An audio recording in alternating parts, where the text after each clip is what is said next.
My stepfather hijacked my grandparents' bookstore. Mom backed him, so I cut ties. Now she's broke and wants my help. Hey, so I'm a 27-year-old woman, and I've been estranged from my parents for nearly 7 years now. I made the decision to cut ties with them after my grandfather passed away and my mom handed over the family bookstore to my stepdad. That was pretty much the breaking point for me. My biological dad died suddenly from a heart attack when I was just 3 years old. It came out of nowhere, nobody saw it coming, and the whole family was completely blindsided. Not long after his death, my dad's parents distanced themselves from my mom. They cut her off completely, and she never saw them again after that. In the aftermath, my maternal grandparents stepped in. They took us both in, my mom and me, and we lived with them for the first few years after my dad was gone. Back then, my mom had been a stay-at-home parent ever since I was born, so trying to find work after losing her husband was incredibly tough. When she finally did land a job, it didn't pay well, and she had to work twice as hard just to scrape together a decent income. My grandparents ran a small local bookstore, and honestly, she could have joined them and helped run the place. But she didn't think it would pay off financially in the long run. She saw it more as a passion project than a proper career. So, she ended up working as a sales rep for a stationery supply company. It wasn't glamorous, but over a couple of years, she managed to save up enough to get a place of her own. I think I was around 6 or 7 when we finally moved out of my grandparents' house and got our own space. Up until that point, it had just been me and her. My mom was so focused on providing for us that she didn't really put time into anything else. And honestly, I knew she still missed my dad deeply. I would catch her now and then, just sitting quietly, looking at old photos of him with tears in her eyes. But things started to shift after we moved into our own place. That's when she began dating again. At first, I didn't handle it all that well. I was kind of upset, to be honest. Something inside me just felt uneasy, like maybe I was going to start coming second in her life.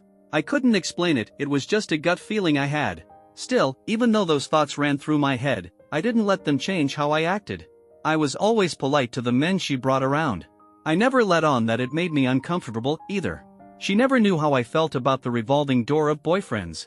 And to be fair, I consider myself pretty open-minded. I've had a few casual flings and relationships myself. But still, I think if I had a kid, I'd probably be more cautious about who I brought home.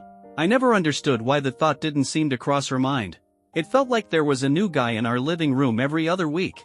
I couldn't tell you what she was looking for, but the whole thing made me uneasy. Even so, I kept quiet. I didn't want to make her feel guilty. She had already gone through so much loss, and she worked her tail off for us. Plus, I was just a kid. I didn't know how to put those feelings into words without sounding rude or immature, so I stayed silent. Then, around the time I turned 12, she met Steven. At first, he came off as a decent guy. He dropped by a couple of times, and we got along well enough. He was nice to me, and I returned the favor. Honestly, I figured it would be like all the others, short-lived and over in a matter of weeks. But that didn't happen. Weeks turned into months, and Steven kept coming around. As their relationship got more serious, he started spending more time at our place. Sometimes he'd even stay for dinner or crash overnight. Naturally, I interacted with him more, and that's when I started noticing how different he was from the guys she dated before. Unlike the others, Steven seemed genuinely invested in my mom. And at first, I actually liked that about him. But there was something off, too. Something I couldn't quite put my finger on. Pretty soon, my mom began changing, subtly at first, but it was obvious to me. It felt like she was reshaping herself to suit him. Steven had this strong, controlling personality. Now, that kind of confidence isn't always a bad thing, but the way my mom responded to it felt strange. She acted almost like she was trying to impress him constantly. She'd agree with everything he said, even when it didn't make sense, and it was like watching a teenager fawn over her high school crush. Whenever he was around, she practically morphed into someone else. I hardly recognized the way she talked or carried herself. I'd sit in the same room with them and feel like I was intruding on something I wasn't supposed to witness, even when they were just sitting there doing nothing in particular. That was new.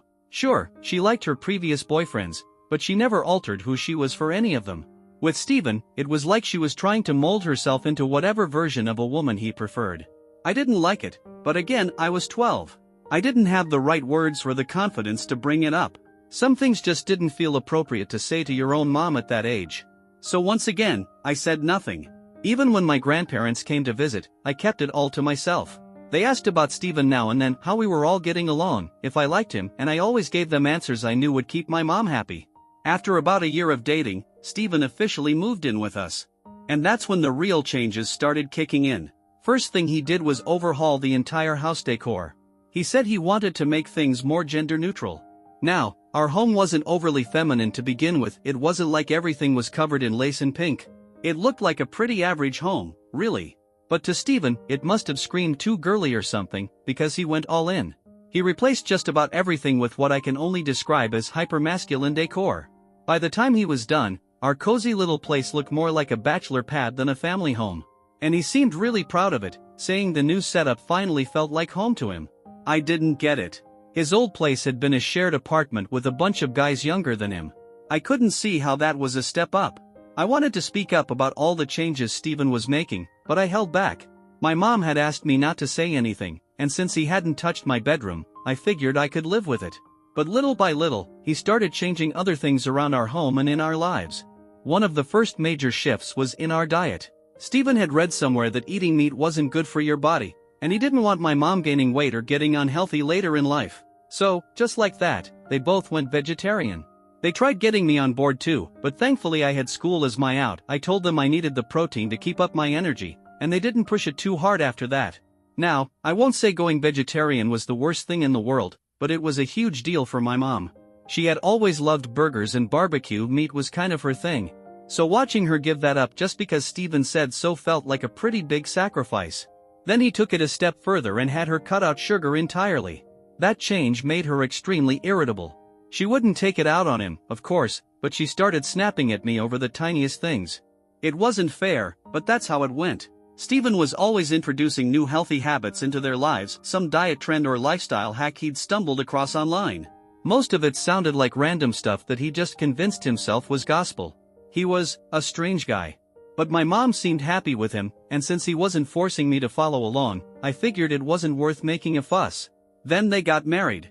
Not long after the wedding, my mom shared some big news. She was pregnant and planning to quit her job. I was honestly excited at first. The idea of having a little sibling made me happy.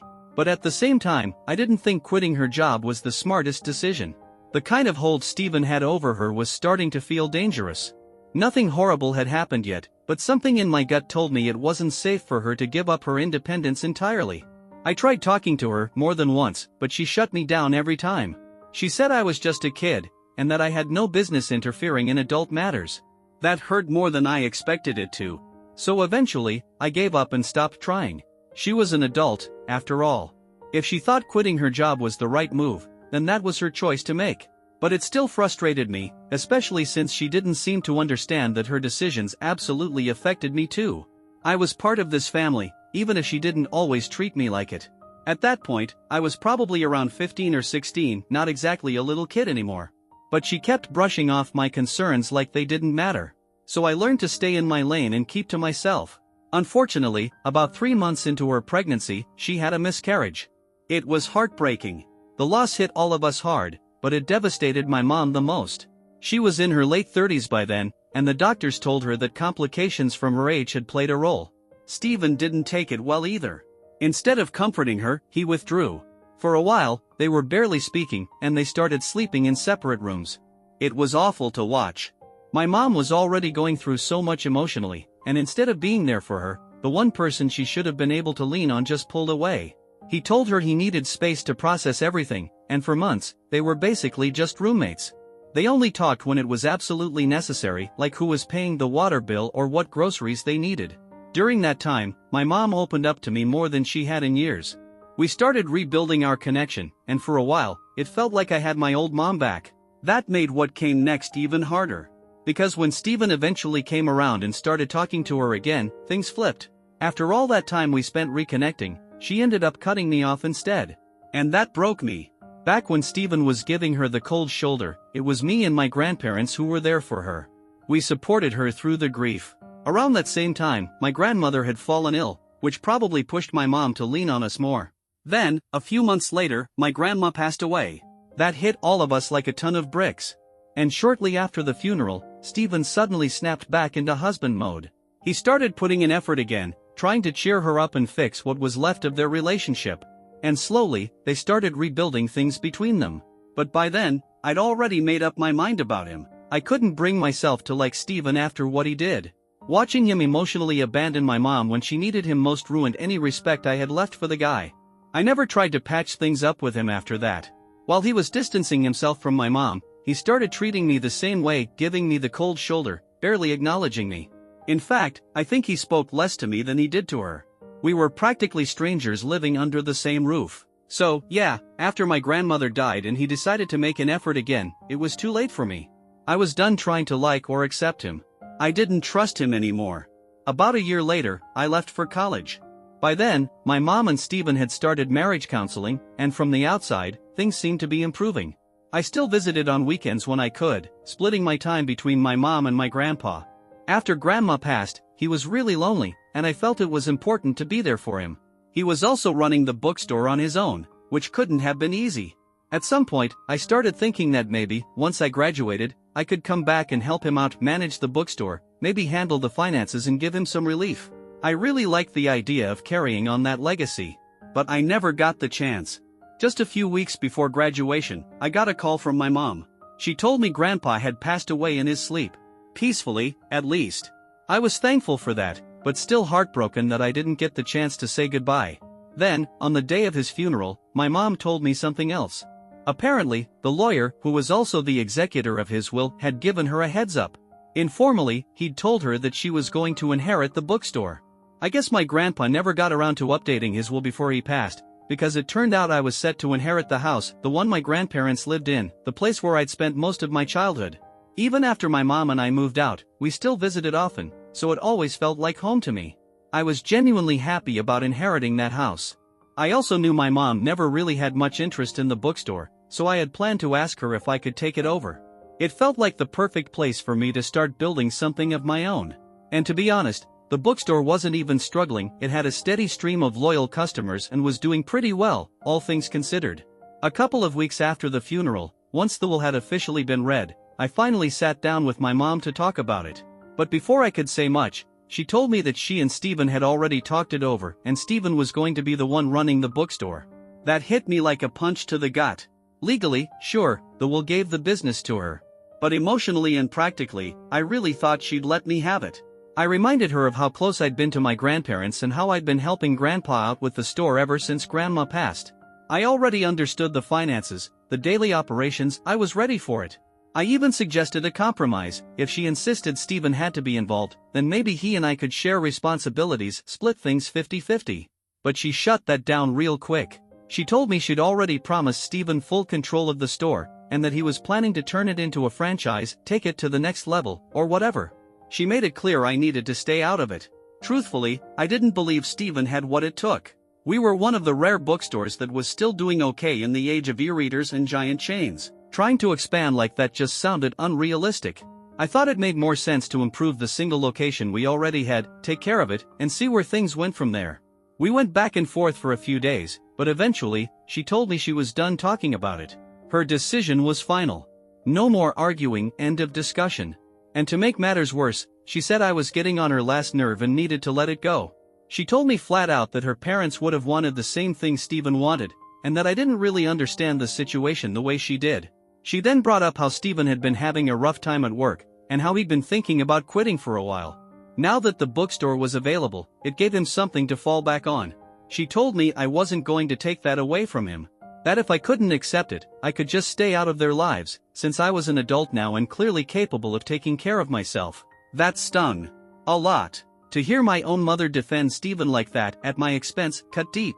We got into a really ugly fight that day, and after I walked out of the house, I never looked back.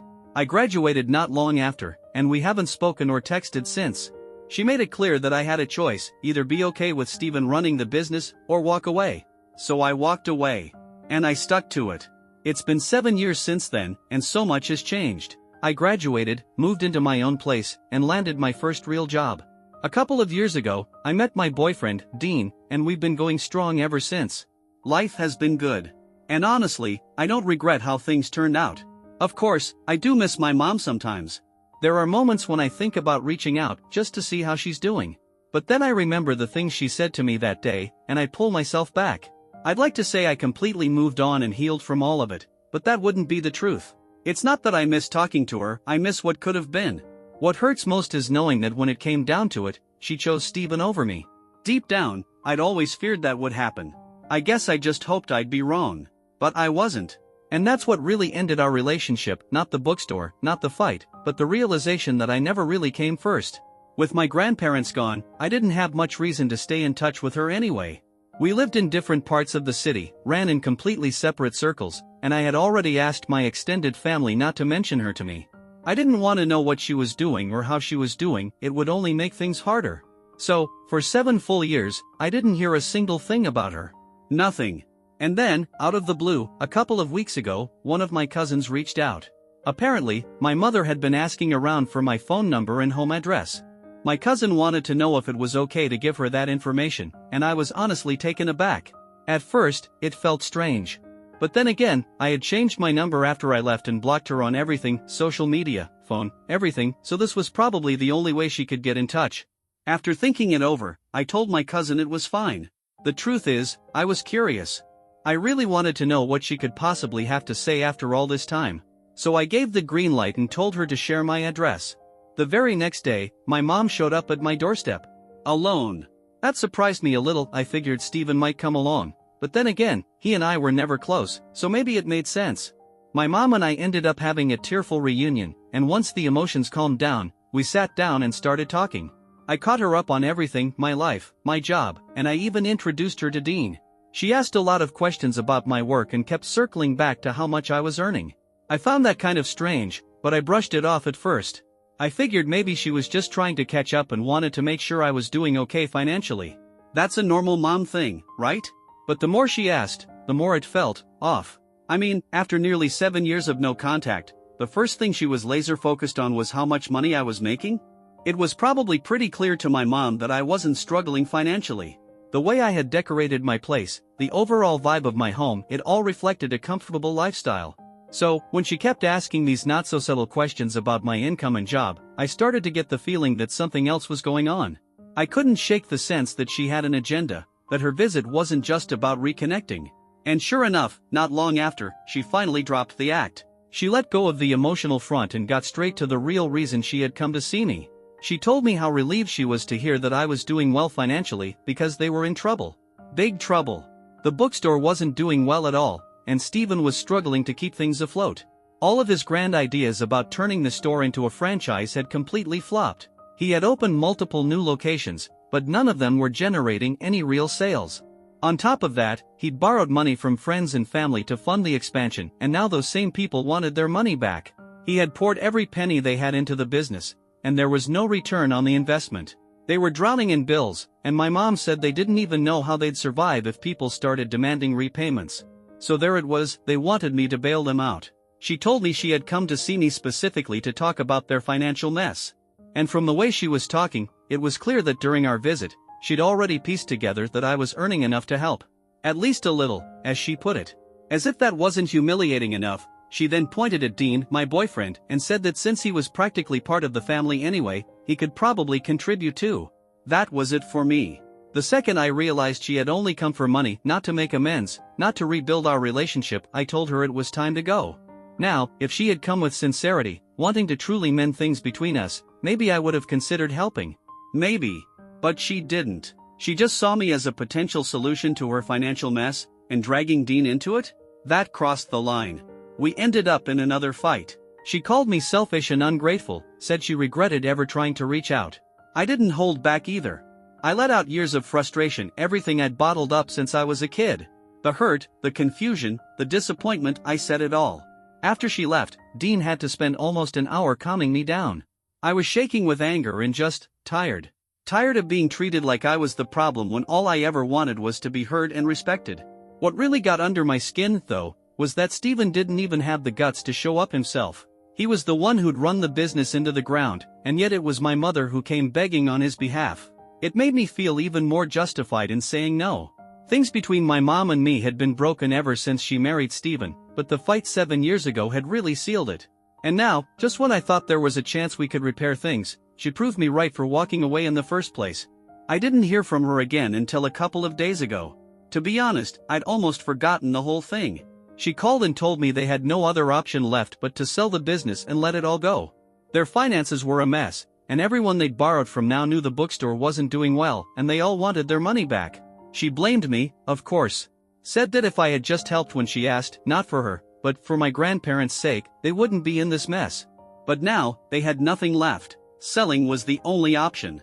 And I know I shouldn't feel guilty, but I do. That bookstore wasn't just a family business. It was my grandparents' pride and joy. They poured their lives into it. And honestly, it meant a lot to me too. So watching it slip away like this, it's not easy. I know I could do something now. But I also feel like neither of them deserve that kind of help. I gave my word that I wouldn't go back, and part of me wants to stick to that. But another part of me doesn't want to be the one who let my grandparents' legacy fall apart. So yeah, I feel torn, like I'm damned if I do and damned if I don't. Update 1. Hi again. First off, thank you so much for all the comments and support. After sitting with everything for a while, I made a decision. I'm not going to give my mom money directly. But I also couldn't just stand by and let her and Steven ruin everything my grandparents built. That bookstore meant too much to them and to me. So I reached out to a friend of mine who owns a successful restaurant chain that he inherited a few months ago. He's been looking to expand and loved the idea of a bookstore cafe combo. After we talked it through, we decided to buy my parents out of the business. I'm not going to cheat my mom out of a fair price, they'll get what the store is worth. And since I'm the one who brought this opportunity to my friend, I'll be coming in as his business partner. The only thing left now is to tell my mom. I'm really hoping she hasn't already found another buyer. It hasn't been that long, so I'm guessing nothing's been finalized yet. Fingers crossed. Update 2. It's been 2 days since I last checked in, and I just got off the phone with my mom. I told her about the proposal, explained that it would be a professional transaction only, nothing personal, and that I was speaking as a business partner, not her daughter. Surprisingly, she was receptive. She said she'd talk to Steven and get back to us. So I think this is really happening. It's kind of wild, honestly. This is something I always dreamed about, and now it's finally within reach. Dean and I are already celebrating. Update 3. It's been a few weeks since the last update, but I've been swamped. My mom and Steven accepted the deal.